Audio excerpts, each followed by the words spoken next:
Wazifumu lenda bwandi nkhani yake khuzana ndi mnyamata amene akunena kuti mkazi wake adampanga chipongwe.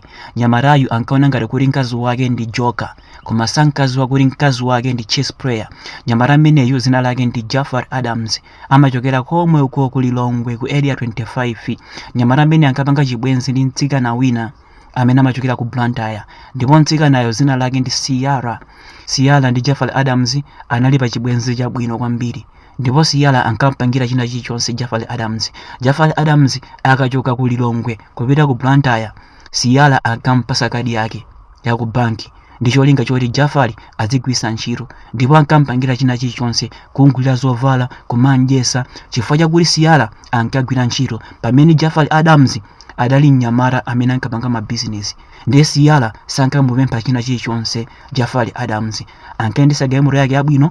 Ndiye kawiri Jafar Adams akapita ku Blantyre, ankabwera pa galimoto yake kuzamutenga kumayenda naye ukunduku izi ndi zimene ankapanga. Ndiye Jafar Adams ataona chikondi chimene ankamupasa Siyala, adapanga chiganizo choti amukwatire, koma yeuja sankamukwatira chifukwa cha chikondi. Yeuja adali mmapulani ena.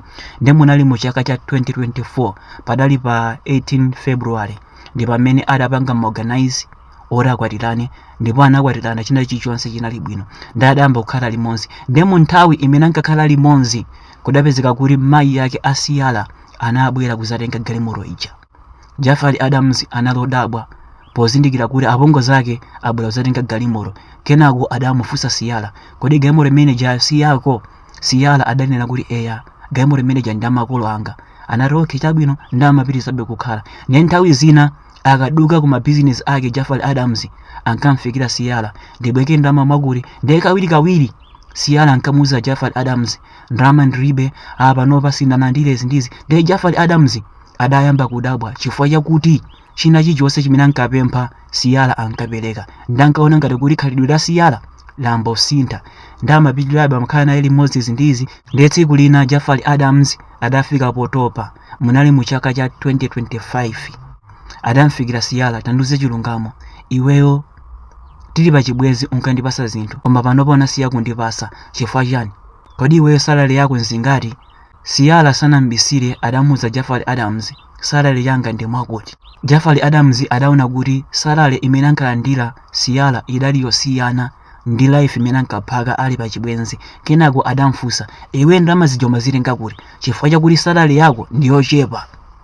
Siyala sanambisire adamuza chilungamo, adamuza kuti ineyo mu nthawi imene mapanga chibwenzi ndiwe ndimakhala kwa makolo anga, ndipo makolo anga amandipangira china chilichonse, amandipasa ndalama zija ndi cholinga choti ndizigwisa ntchito. Ndiye ineyo chifukwa chakuti amandipangira china chilichonse panalibe chinthu chimene ndimafuna, nkani ndimatenga ndalama zija kumakupasa iweyo ndi cholinga choti uzigula zinthu zofuna zako.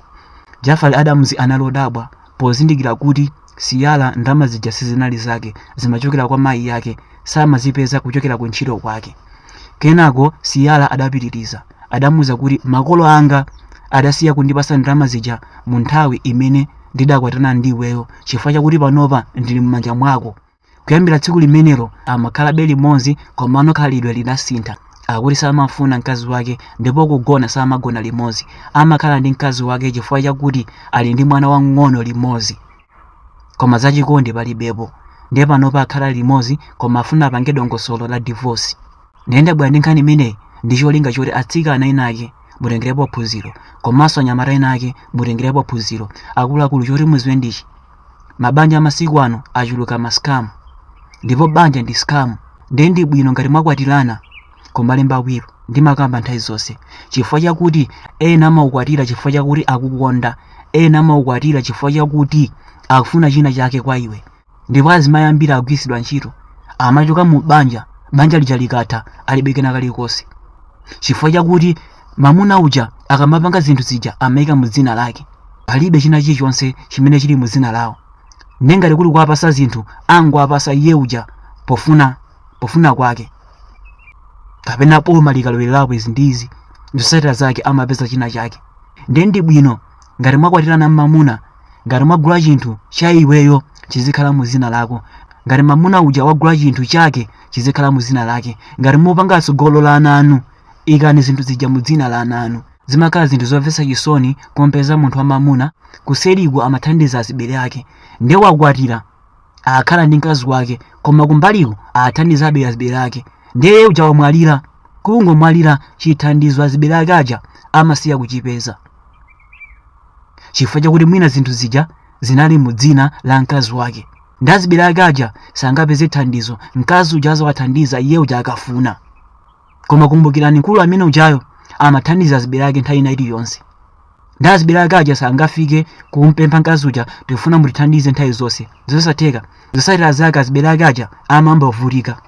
Koma kumbukirani azibale ake aja amapeza thandizo kudzera kwa iyeyo. Chimodzimodzinso kwa akazi, ngati mugula chinthu cha mkazi wanu ikani mu dzina lake, ngati mugula zinthu za ana anu ikani mu mayina mwawo. Pangani chinthu choti inu mukazamwalira ngati ena akapeza thandizo kwa inu azakhalebe apezabe thandizo kwa inu. Chimodzimodzinso mkazi ndiwe wakwatira uli ndi mamuna ukupanga chitukuko komanso uli ndi mayi ako komanso ndi azibale ako amapeza thandizo choka kwa iwe. Iwe uramwalira azibale ako aja angapezebe thandizo kapena mamuna uja azawathandiza chifukwa choti iye uja akufuna.